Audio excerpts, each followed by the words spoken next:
Islang Banwaan in Rapu-Rapu, posible subuot liwat na mawaran kuryente ngunyang banggi sigun sa Apec. Uyaan report.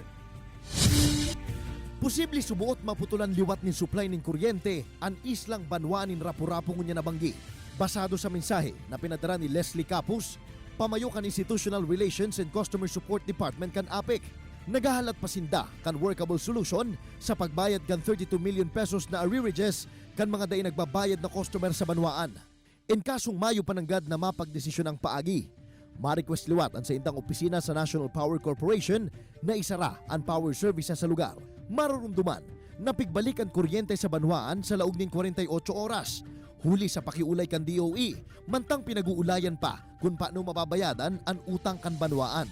Katakod kay ni, piglinaw man ni Capos ang subuot kawaranin bayad center kan Apec sa isla.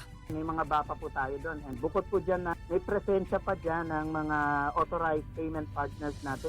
Dugang pa ni Capos, sa labi 1,700 na customer account sa Banwaan, 86 na ang mayong utang asin dagos-dagos na nagbabayad. Pigtawang doon yaman na daininda binabakal ang kuryente per customer dalan nga ning maputulan man ni supply magin ang mga nagbabayad. Pag tayo ho'y bibili ng supply ng kuryente sa NTC, hindi ho natin binibilhan yung mga nagbabayad lang.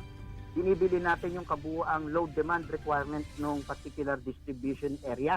Sa presente, padagos pang nagahalat ang Apec kan magiging solusyon kan DOE dapit sa pagbabayad kan labi 30 milyones pesos na utang kan Banwaan. Ini si Jesse Cruzat, Balitang Bicolandia.